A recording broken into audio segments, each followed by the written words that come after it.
Michel Foucault et la consommation, gouverner et séduire. Dominique Roux, bonjour. Bonjour Jean-Philippe Denis.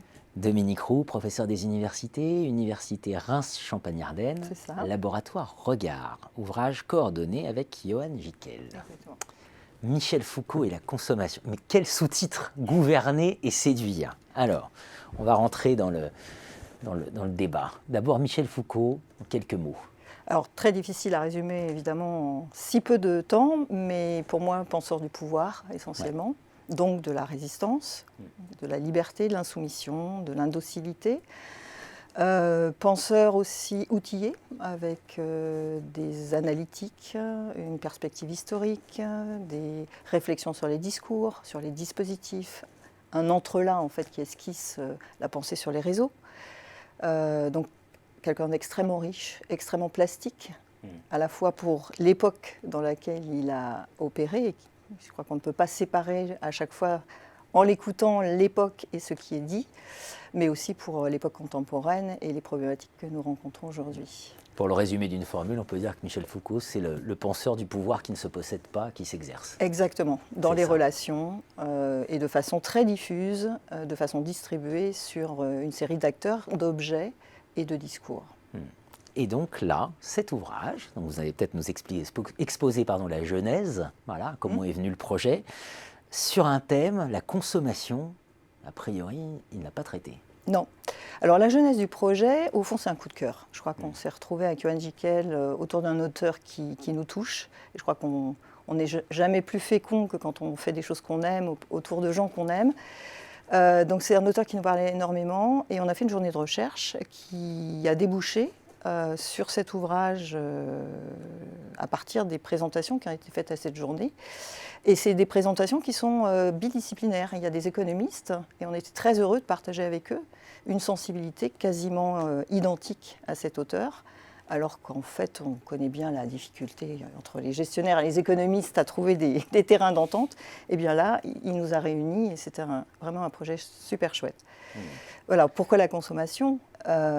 Justement parce que, j'allais dire, Foucault s'est intéressé à des sujets sérieux, le pouvoir, la prison, la folie, la médecine, l'école, les institutions. Et en fait, on se dit, la conso, quel rapport ? C'est tellement futile, c'est tellement neutre, même en marketing, personne n'arrive à concevoir qu'on agit politiquement par la consommation, que nous-mêmes, en tant que chercheurs, nous portons des discours qui ne sont... Rien n'est neutre. Et en réalité, c'est ça qu'on voulait questionner, c'est les outils de Michel Foucault, les façons de questionner les allants de soi, qui nous permettent de mettre en question un objet qui a l'air tellement banal, tellement futile, et en fait qui ne l'est pas du tout. Qui ne l'est pas du tout. Justement, qu'est-ce que ça nous apprend quand on mobilise Michel? Alors, je ne vais pas vous demander de réagir, je sais que vous ne le souhaitez pas sur les différents chapitres non, je de laisse l'ouvrage. Je laisse au lecteur surtout le soin, quand on mobilise Foucault, c'est toujours, c'est les auteurs chacun se l'approprie, voilà, chacun se l'approprie à sa manière, mais en fait, ça permet de questionner, par exemple, la conception de l'espace, ce qu'on a fait nous avec Vivien Blanchet. Ça permet de questionner des domaines entiers, par exemple la mode. Il y a un chapitre très intéressant sur la discipline ou la disciplinarisation de la mode, avec des auteurs, des collègues en marketing qui ont, je vais prendre un exemple qui va peut-être illustrer justement ce point-là, qui viennent de paraître un article montrant comment, si l'on ne nomme pas des consommateurs, si on ne catégorise pas, on les rend invisibles. En fait, on connaît la top modèle. Est-ce qu'on connaît la femme de grande taille? Non, on parle de mode de grande taille, mais on n'a pas de consommateur typifié derrière ça. Donc, en créant les catégories, on crée les marchés. Quand on ne nomme pas les choses, on invisibilise aussi tous les gens qui vont avec. Donc, cette façon de poser des noms, de créer des catégories, de créer les marchés qui vont avec, explique un peu, parfaitement ce que veut dire Jean-Paul Domain dans la discipline, c'est Christian Barrère, pardon, je fais une erreur, dans la disciplinarisation du marché. Ça, c'est un point très important. C'est des jeux de visibles et d'invisibles. Exactement, voilà.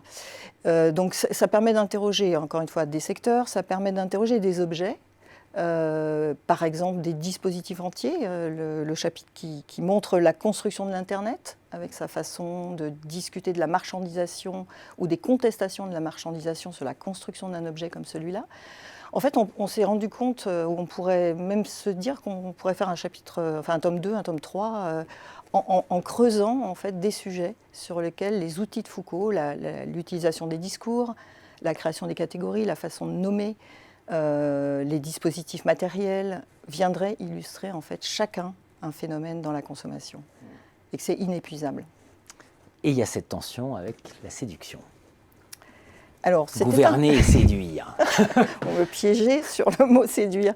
La séduction était en fait, ou le gouverner et séduire était un petit clin d'œil à évidemment surveiller et punir.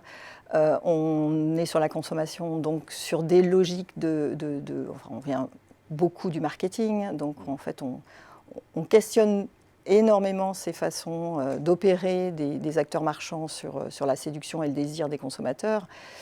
Et en fait, c'était juste un petit clin d'œil pour montrer au fond que derrière cet univers qui nous est si quotidien de la consommation, sur lequel au fond on ne se pose pas beaucoup de questions, même en tant que consommateur, nous on continue à garder ce regard critique, à regarder ce que les effets de la marchandisation produisent aussi des individus ou comme individus.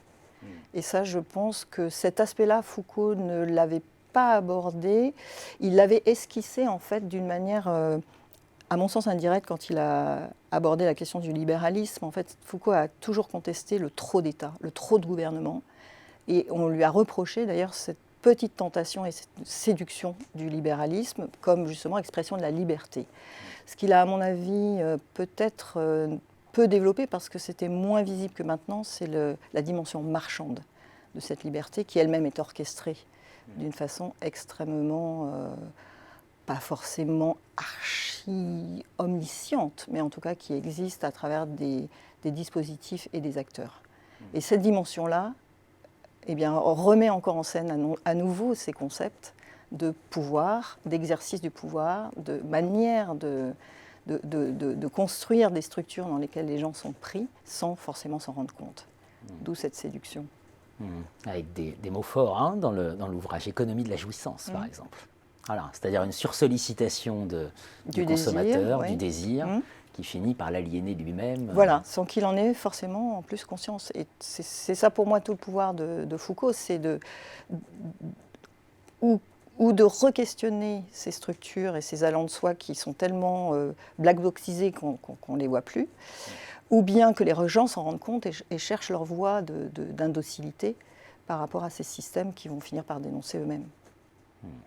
C'est pas simple, hein, pour faire simple. Non, c'est pas simple, donc, mais... Il va falloir beaucoup de travaux sur cette question. Et ce qui est intéressant, c'est la plasticité de Foucault pour penser la façon de construire les marchés et le pouvoir, et la façon aussi d'y échapper et de construire par le souci de soi, de reconstruire sa propre voie, sa propre individualité. Le propre du pouvoir, en tout cas des relations de pouvoir, c'est de devenir invisible. Et donc, exactement. Mobiliser Foucault, c'est rendre visible l'invisible. Voilà, c'est ça. Voilà. Ou de participer à faire que ceux qui lisent, peut-être déconstruisent eux-mêmes et re-questionnent l'univers qui les environne et qu'on construit pour eux. Pour ne rien tenir comme évident, voilà, Gouverner et séduire, Michel Foucault et la consommation, aux éditions EMS, Management et Société, collection Versus, coordonnée par Dominique Roux, merci Dominique, et Johan Gickel. Merci beaucoup Jean-Philippe Denis.